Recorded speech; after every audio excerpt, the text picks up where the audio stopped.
twofold process and growth. We stand on the threshold of an age whose convulsions proclaim alike the death pangs of the old order and the birth pangs of the new. Through the generating influence of the faith announced by Baha'u'llah, this new world order may be said to have been conceived. We can at the present moment experience its stirrings in the womb of a travailing age, an age waiting for the appointed hour at which it can cast its burden and yield its fairest fruit. That was a quote for the opening chapter by Shoghi Effendi, chapter 6, page 131. The worldwide expansion and development of the Baha'i community under the plans of the Baha'i world are remarkable for a faith which had its beginning in the mid-19th century. Nonetheless, the magnitude of the vision of Baha'u'llah for humanity, the creation of the nucleus of a glorious civilization, calls for a significant enhancement in its rate of growth and influence on society. The previous chapter examined several unforeseen and unanticipated factors that wield the power to significantly accelerate the growth of the Baha'i faith. It was reasoned that once these factors, under opportune and favorable conditions, become operational, they can reinforce 1,000-fold the numerical strength as well as the material power and the spiritual authority of the faith of Baha'u'llah. This chapter explores the impact on growth of a twofold process set in motion through the birth of the revelation of Baha'u'llah. Within its compass, this process includes two intimately related forces, disintegration and integration, whose operation in history is inexorably bound to the growth and development of the Baha'i faith. Page 132, the phenomenon of newly emergent entities. This chapter introduces the concept of newly emergent entities in the natural sciences and applies it to the advancement of the vision and principles of the Baha'i faith. Newly emergent entities hold the promise and power to bring into existence a new creativity hitherto unknown. Newly emergent entities arise de novo, that is, they start afresh. The operation of these forces is entirely new. A newly emergent entity introduces new possibilities and propensities into a system. That which was impossible becomes possible. That which was highly improbable becomes probable. Two examples of newly emergent entities from the natural sciences are afforded for the reader's reflection. These are the emergence of oxygen in atmosphere and the emergence of a new star in the physical universe. Emergence of oxygen. Calling attention to the seminal work of Alexander Oparin and John Haldane, Sir John Eccles, Nobel laureate in neuroscience, emphasizes the significance of newly emergent entities in the evolution of life in our planet. Oparin and Haldane worked independently on prebiotic conditions of life, a time when gaseous oxygen was rare or absent in the earthly Earth atmosphere. Oxygen, a newly emergent entity, appeared in the atmosphere as a significant product of the activity of photosynthetic molecules, such as, is it cyanobacteria, Dr. Khodadad, or cyanobacteria? Sorry, my apologies. If you can unmute yourself. Yes, cyanobacteria. Oh, sorry. Okay, cyanobacteria, algae, and plants. Cyanobacteria are credited with causing the great oxygen event. Photosynthetic molecules capture the energy of the sun. Together with carbon dioxide and water, they produce carbohydrates and release oxygen. The emergence of oxygen in the atmosphere as O2, essential for respiration, was de novo. From then on, oxygen became abundant, making animal life possible. Sentient beings evolved, capable of self-awareness and consciousness. Humans, that unique creation, emerged with higher consciousness, capable of analytical thinking and reasoning. The emergence of oxygen, the essential stuff of life, is an apt metaphor for the emergence of the life-giving forces with their vivifying influence, which have been introduced into existence through divine revelations. Page 133. Before I go on, does anybody have any questions or comments? Emergence of a new star. The birth of a new star in our physical universe is another powerful example of a newly emergent entity. The birth of a star generates around itself a new field of gravitational forces which had not been there before. Surely these newly emergent forces did not arise from nothingness. Their primeval origin had existed in the universe. Nonetheless, the gravitational forces which now surround the new star are de novo, introducing new possibilities that had not existed before. These forces pull, attract, and create tension, generating conditions hitherto unimagined. That which was highly improbable becomes probable. That which was not possible becomes possible. The birth of a star in our physical universe is a unique and insightful metaphor for the birth of a new star in the spiritual universe. Though this new star receives energy from a transcendent primordial source, its emergence in the spiritual firmament is de novo. It releases new forces and generates a new creativity formerly not known. The birth of the star of the revelations of the twin manifestations in the mid-19th century inaugurated new dispensations. It unleashed powerful gravitational forces, onrushing forces, into creation. Shoghi Effendi attributes the onrushing forces so miraculously released to the agency of two independent and swiftly successive manifestations, the Bab and Baha'u'llah. Baha'u'llah affirms that through the Word of God, the whole creation has been revolutionized, disclosing entities of a new creation. I testify that no sooner had the first word proceeded through the potency of thy will and purpose than the whole creation was revolutionized, and all that are in the heavens and all that are on the earth were stirred to the depths. Through that word, the realities of all created things were shaken, were divided, separated, scattered, combined, and reunited, disclosing in both the contingent world and the heavenly kingdom entities of a new creation. From this passage, we understand that the revelation of the Word has introduced commotion into the world system, shaking its very foundations. It has disclosed entities of a new creation and made the whole earth anew in this day. Page 134. On the power and influence of this new creativity, Baha'u'llah avows, in this day, the fertilizing winds of the grace of God have passed over all things. Every creature hath been endowed with all the potentialities it can carry. Every tree hath been endowed with the choicest fruits, every ocean enriched with the most luminous gems. Man himself hath been invested with the gifts of understanding and knowledge. The whole creation hath been made the recipient of the revelation of the All-Merciful, and the earth the repository of things inscrutable to all except God, the truth, the knower of things unseen. Abdul-Baha further proclaims that the call of God raised through the revelation of Baha'u'llah is the fountainhead for the monumental surge in creativity. The call of God, when raised, breathed a new life into the body of mankind and infused a new spirit into the whole creation.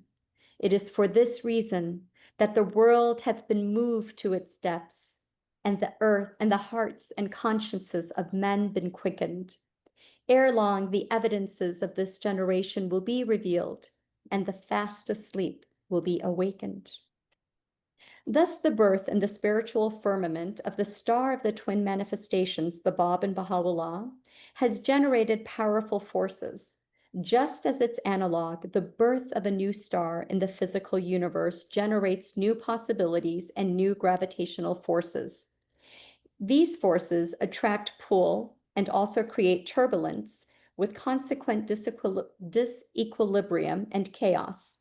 Their tumultuous effect may be discerned from the following statement of Baha'u'llah.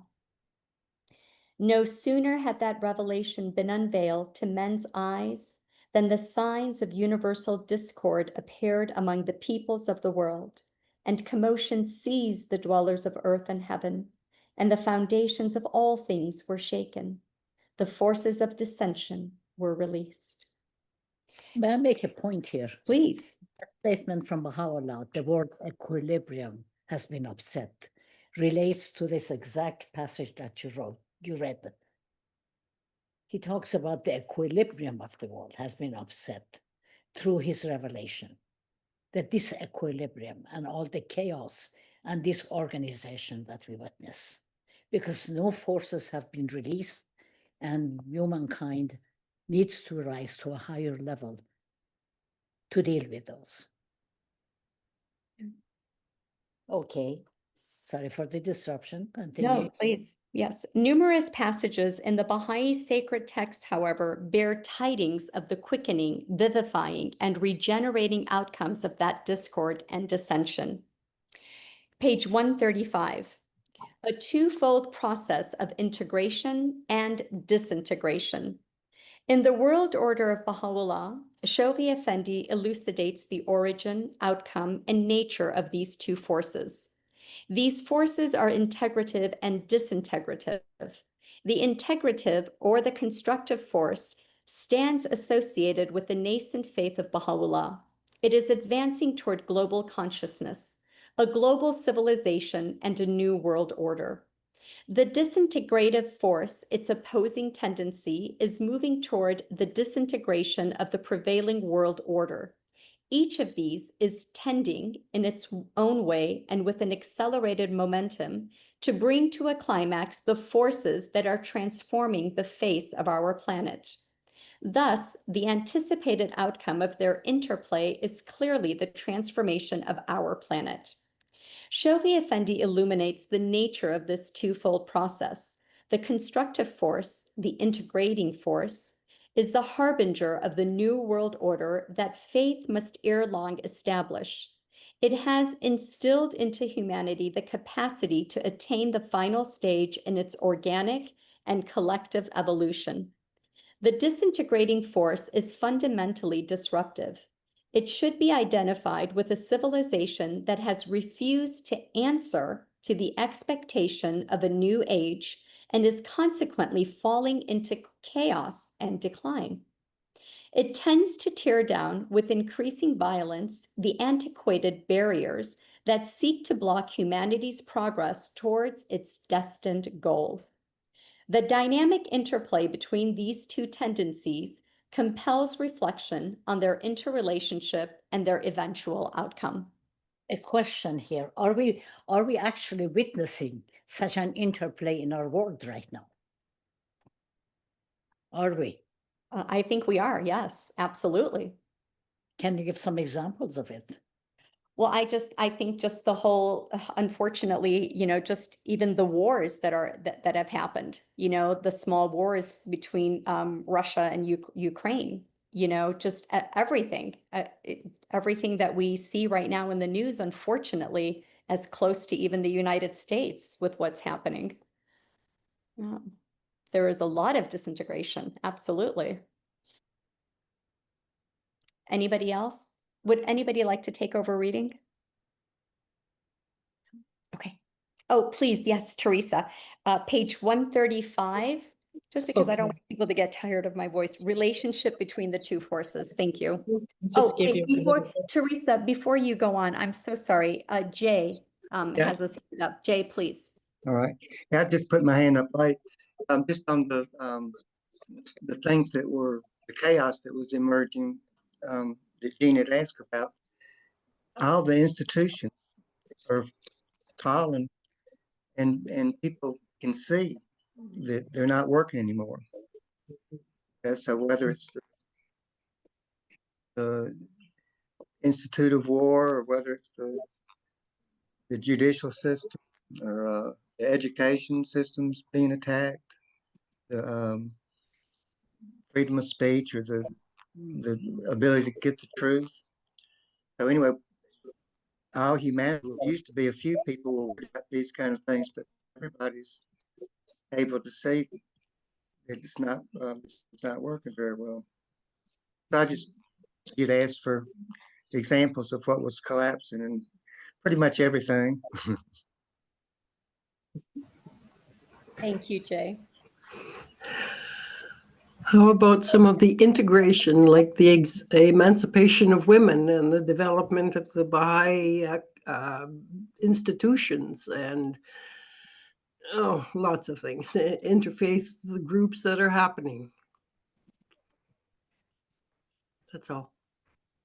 Yeah, those things are happening, and each one with a lot of turbulence and chaos come into being. Even the situation of women. Look at the women's situation of women in Iran, in Afghanistan, throughout the world. Each one of those are being confronted. The issue is being confronted, but I believe that there is enough chaos and turbulence surrounding that. The awareness of the chaos is going to motivate people to work harder to make things get in the new equilibrium.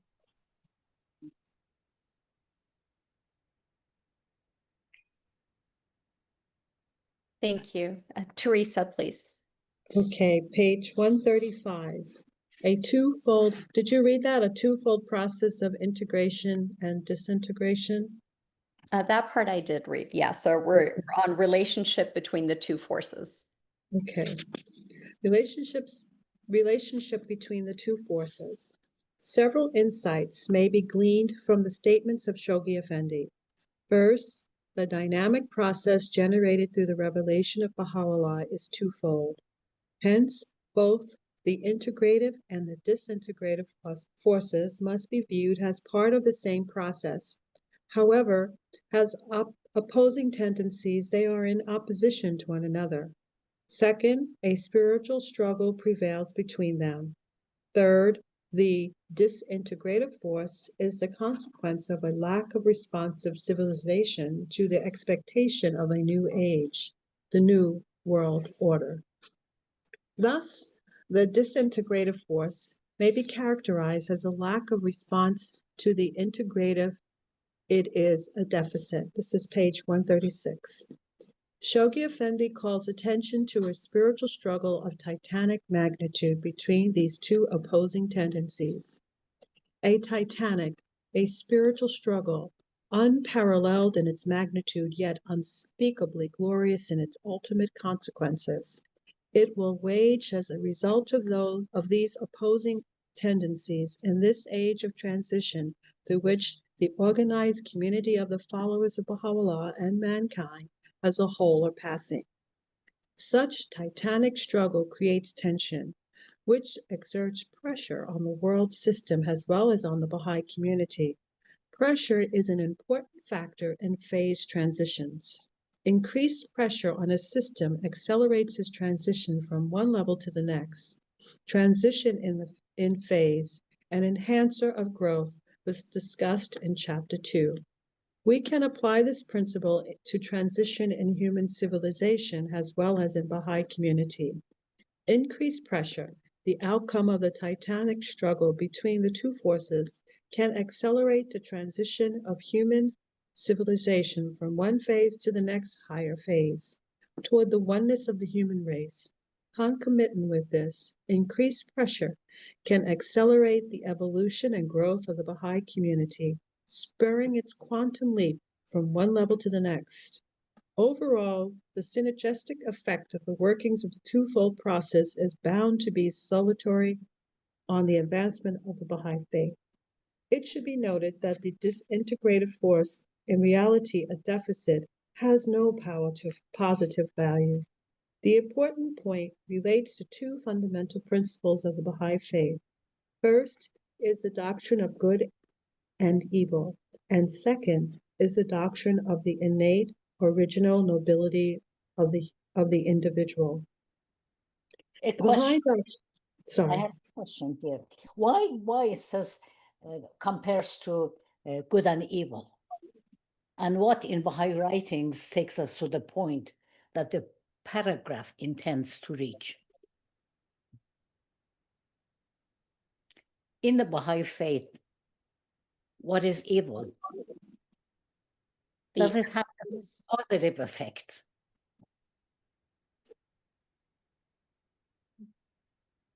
I was going to say, in the Baha'i faith, it's the absence of good. Yes, that's exactly the point. That is it. Like when a vacuum is created, then it becomes destructive. So the absence of good is evil. And then it has its negative outcomes. I think that's such an important point to bear in mind. I know once I was questioned by a group of religious leaders who came from various colleges, and they asked about that question because it refers really to the theory that many Christians have acquired and uphold, and that evil in itself has a positive force. Its effect is destructive, no question, but is an outcome of absence of. I believe that is the Baha'i way of thinking, or that is what I have gleaned. But it can be as destructive as if it were an absolute power. Yes. That's true. The Baha'i doctrine of good and evil asserts that only the good has a positive value. Evil is the absence of good, just like its analog, darkness, absence of light. Evil does not have an absolute existence, an absolute value. This line of discussion leads to the question of the forces of light and darkness, to which refer numerous statements in the Baha'i sacred scripture. It is important, however, to be wary of assigning to the forces of darkness a separate existence. Rupert Dunbar, in his book Forces of Our Time, The Dynamics of Light and Darkness, also cautions the reader on this point. Page 137. The dark, the evil one, all represents absences. They are deficits. Nonetheless, the absence of good can indeed have disastrous outcomes. Herein, a rhetorical question may be raised. Does it much matter whether the destructive process has an absolute value or whether it is viewed as a deficiency, a lack of response to the integrative process? The answer to this question leads to the core Baha'i belief on the force which guides the process of history. It relates to its fundamental conviction in the eventual outcome of the course of human history, that is, the fulfillment of God's purpose for humanity. Ultimately, this line of discussion leads to reflection on the spiritual reality of man.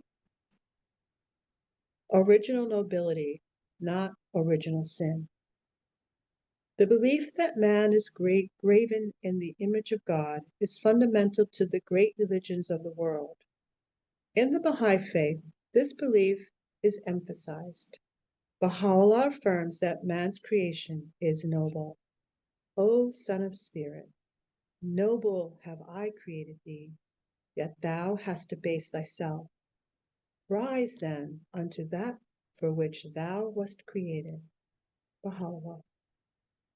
Thus, that inherent nobility must also extend a priority to the collective, to humanity. Baha'u'llah commands us to arise and fulfill that innate nobility. Failure to arise results in abasement. Belief in the nobility of man leads to reflection on the Christian doctrine of original sin. Once again, we may ask, does it much matter whether we view the failure to arise to fulfill that innate nobility as a deficiency, or whether we assign to it an absolute value, sin? This question goes to the very heart of the belief system of some religions and warrants an extensive theological and philosophical discourse. For the purpose of this writing, however, it should be emphasized once again that the Baha'i doctrine of original nobility rather than original sin is fundamental to the transformation of the individual and the collective. The Old World Order and the New World Order. Baha'u'llah expands on two world orders, the old and the new. These may be viewed as running parallel to the two forces of disintegration and integration. The force of disintegration, the destructive force, is associated with the old world order, and the force of integration, the constructive force, is associated with the emerging new world order. Page 138. The disintegration of the old world order and the emergence of the new world order are accompanied with convulsions, described by Shoghi Effendi as the death pangs of the old order and the birth pangs of the new. As discussed in the previous chapter, Baha'u'llah has foreshadowed the eventual ascendancy of a new world order through these words. Soon will the present day order be rolled up and a new one spread out in its stead. Thus assurance is given that a new order will supplant the present day order. Shoghi Effendi affirms that the emerging new world order holds a glorious promise. The emergence of the new world order. Reflection on the emergence of the new world order amidst the convulsions of the old order evokes insights from the science of chaos, a theme which was introduced and discussed in chapter 5. Referencing once again to the following words of Baha'u'llah illuminates this discussion. The world's equilibrium has been upset through the vibrating influence of this new world order. Mankind's ordered life have been revolutionized through the agency of this wondrous system, the like of which mortal eyes have never witnessed. Baha'u'llah. This statement conveys that the turbulence of the disequilibrium in the world order are the result of the influence of a new world order. The revolution in mankind's ordered life is a direct consequence of the new system introduced into the creation through the birth of the star of the revelation of Baha'u'llah. Furthermore, in the following passage, Baha'u'llah states that the impending convulsions and chaos are the outcome of the prevailing defective world order. The signs of impending convulsions and chaos can now be discerned, inasmuch as the prevailing order appeareth to be lamentably defective. Page 139. During our times, disorganization, disruption, and chaos are readily discernible.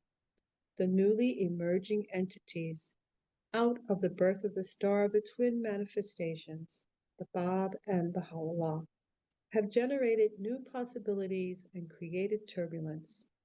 The ever-accelerating forces of globalization, like the analogy of the torrential flow of current in the riverbed, the rapids of change, have caused instability and disequilibrium. The potentialities thus released have set in motion turbulence with its anticipated outcome, the emergence of a new world order. Though on the surface the world system appears disorganized, tumultuousness, and haphazard, nonetheless, underlying world order is emerging. The prevailing world order is incapable of addressing the urgent needs of an increasingly interdependent world community, no matter how well-intentioned that world order may be, or how persistently and desperately it may attempt to improve conditions. Efforts in addressing the pressing demands of an emerging global culture with an old world mentality outmoded methodologies, and outworn institutions are bound to remain ineffective. Persistent efforts in accommodating global challenges, the imperative needs of a rapidly evolving age, with strategies and methodologies centered on nationalism, partisanship, and secularism, further exasperates the turbulence and chaos. Shoghi Effendi expounds on this theme.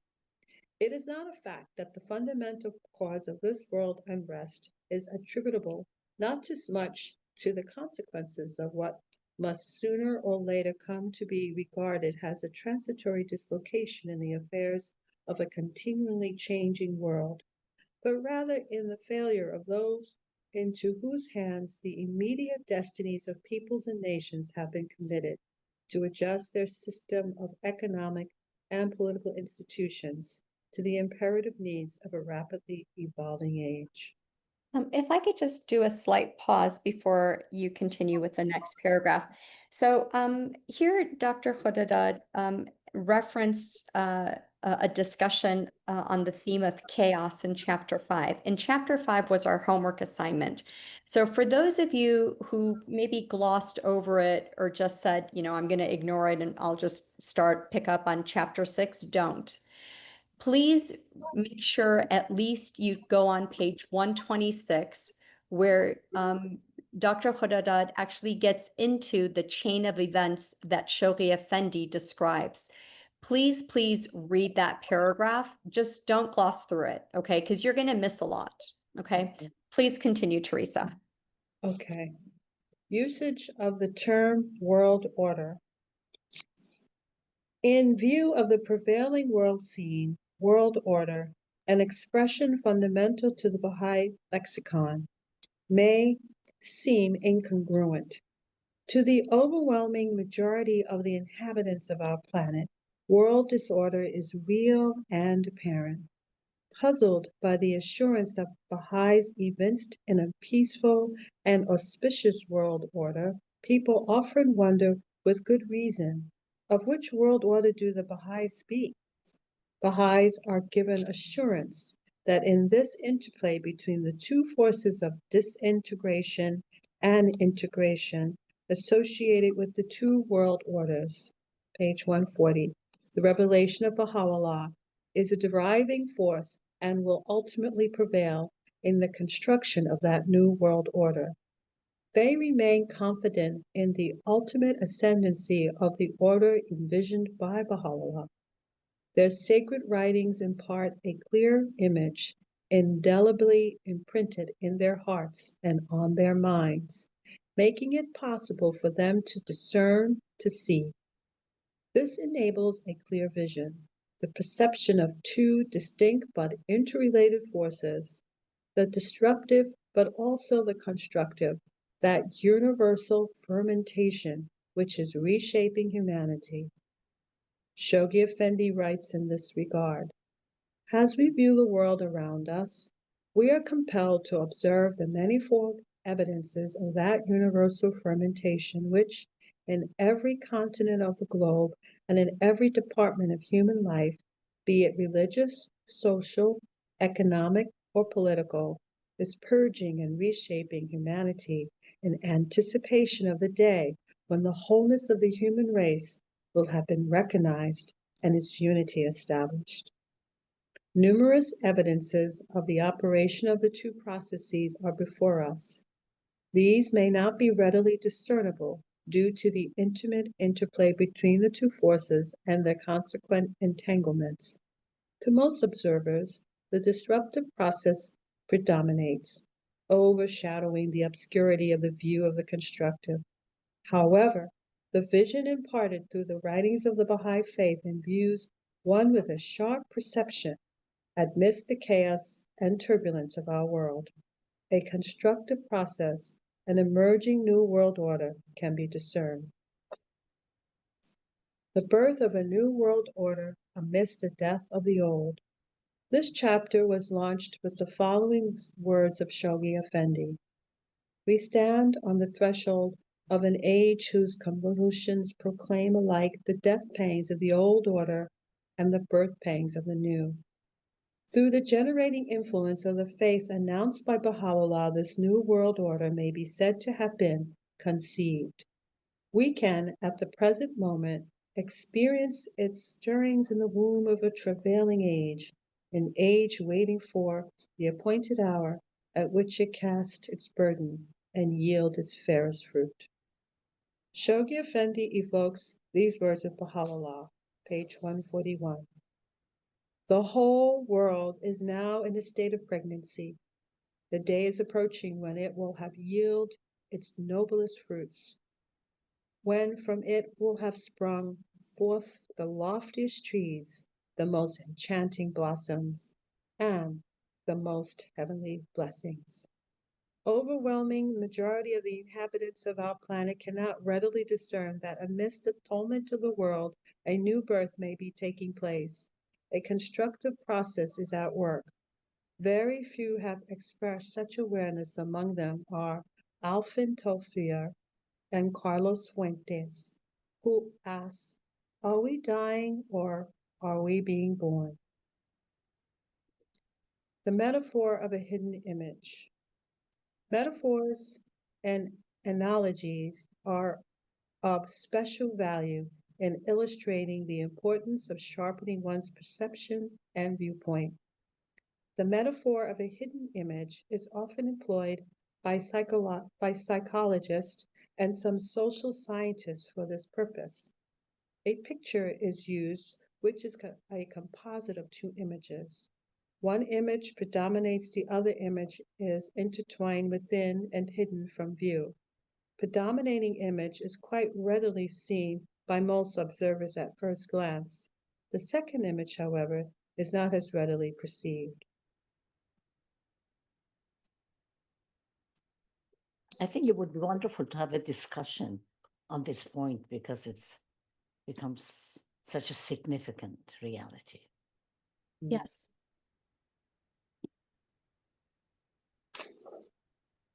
Page 142.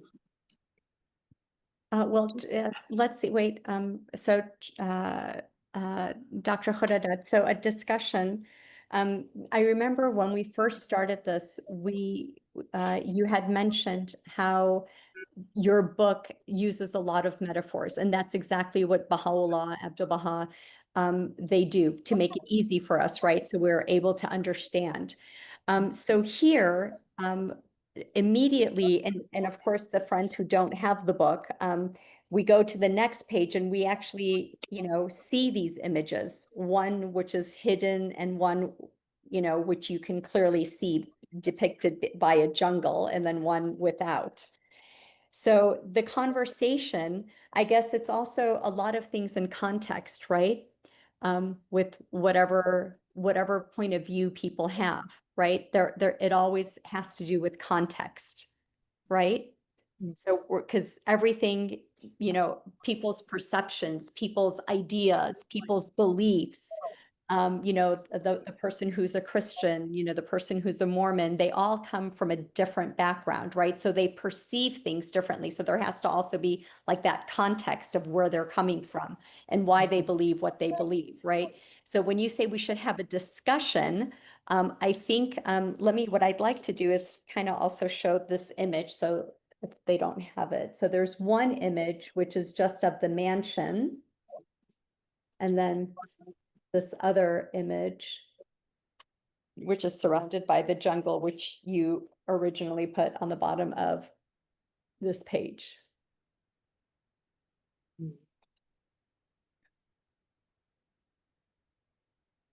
Yeah, so what are you, I guess, it really does depend on who is observing what, right? Immediately when you're seeing something. So. And how sharpened are your perceptions? Yeah. Because what you may see as disorganization and tumult may have a hidden outcome, positive, like this mansion hidden by the jungle, just in one image. Right. Even today, in our present day world. Derek, can you unmute yourself? I think, though, it depends upon the fact that you labeled figure one the jungle, that you see the jungle. If you had labeled figure one the mansion, then you would see the mansion, and you wouldn't see the jungle or wouldn't notice the jungle. So I think, again, as I think Netta was saying, it's the context of how it's labeled. So let me ask a question. Do you think the world order of Baha'u'llah, some of whose features, elementary features, are not there taking shape before us, would be discernible to see and perceive in the jungle of what's happening today in our world? I'm sure many of you see that, but is it discernible to most observers? I mean, he's portraying a glorious outcome, the world order of Baha'u'llah. But there's so much tumult taking place. How many or how few are those who can look within and say, oh God, and a system is emerging? Not many.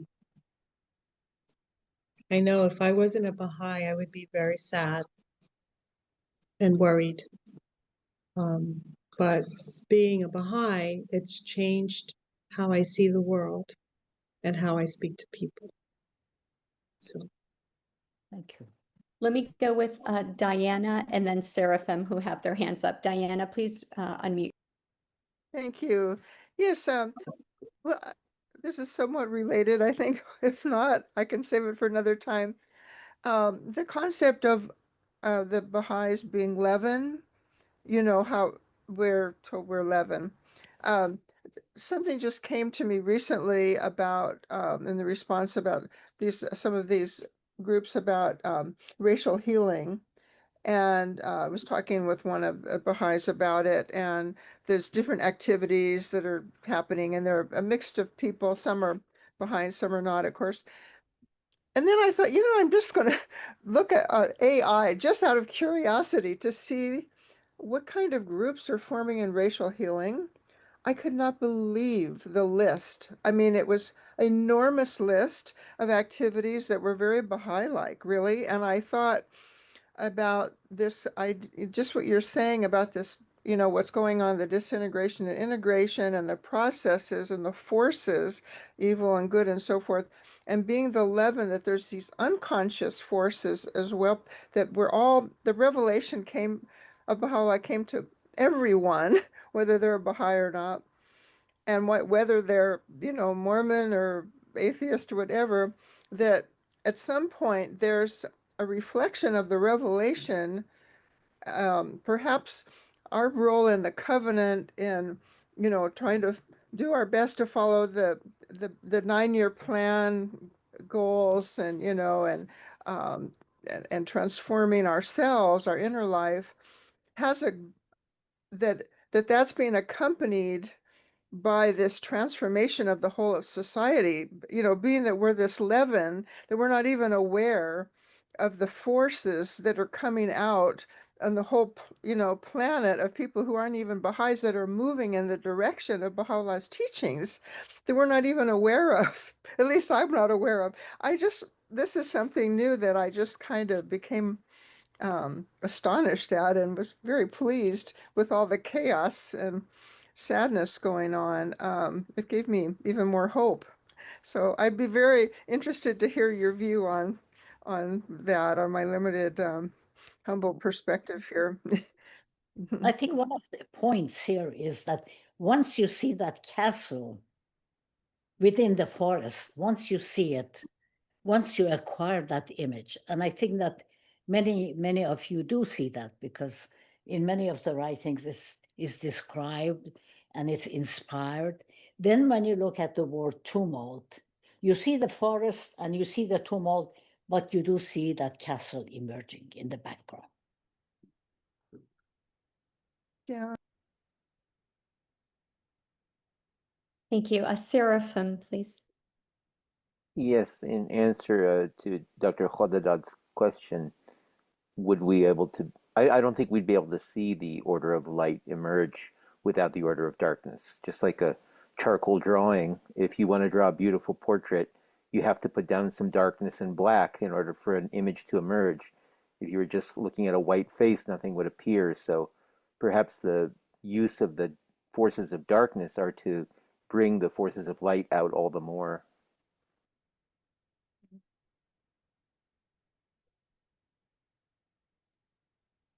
Thank you.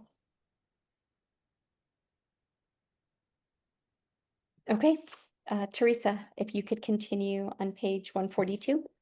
Okay. To demonstrate this point, we can try to visualize a picture such as figure 1 composed of a predominating image of a jungle. Within it is another image, hidden from view. When this picture is first shown, most observers at first glance see only one image in the foreground, that of predominating jungle, around whose every corner may lurk unknown dangers. However, when next the hidden image is shown by itself, as in figure 2, that of a mansion, one's perception sharpens. Upon viewing once again the composite picture as in figure 3, a remarkable thing happens. Now the observer can immediately see the hidden image crystal clear and magnificent, the mansion within the jungle. What is significant here is that with the prior explanation and instruction, the perception has sharpened. The viewer can now see the hidden image of a mansion, a refuge crystal clear, magnificent, and inviting. In fact, the perception has become so sharp that many observers now see the hidden image, the mansion, the refuge predominating and in the foreground, no longer in the background. We can apply this metaphor to our world scene. What predominates in the foreground is extensive disintegration of all aspects of human life at both individual and collective levels. This image obstructs the view of the underlying hidden picture, a constructive process, an emerging new world order. What is significant here is the remarkable sharpening of perception that takes place once the image of the constructive process, the emerging new world order, has been explained and shown. One can discern it with clarity once its features and anticipated outcomes are articulated and integrated into one's psyche, and once this image becomes etched on one's mind. The effect is a significant expansion in perception, such that upon observing the whole scene, one can readily discern, see the constructive process of the emerging new world order, the mansion, the refuge within the jungle. Of special significance is that now that mansion is no longer seen in the background, rather it predominates in the foreground, inviting, beckoning, and a refuge. It is the integration into the psyche of the vision of that refuge that brings about such level of transformation in worldview, in perception. With the vision of a new world order deeply etched on their minds, in their hearts and souls, Baha'is are dedicated to the construction of that magnificent edifice. Many others see only disruption and the chaos obscuring the view of that refuge. They regard the assurance of Baha'is evinced in the outcome of the course of history as naive, simplistic, and incredulous. They do not recognize that the vision articulated by Baha'u'llah is the reason for that unshakable assurance. With such a crystal clear vision before them, Baha'is strive to play their role, page 144, in the process of history, toward a more advancing civilization, the vision of Baha'u'llah for humanity. They know deep in their souls and minds that within the jungle, hidden from view, lies that refuge, that sanctuary, the world order of Baha'u'llah. This perception empowers them to labor towards the construction of the nucleus of that glorious civilization, to stay the course and look beyond the present, in line with the injunction of Abdu'l-Baha.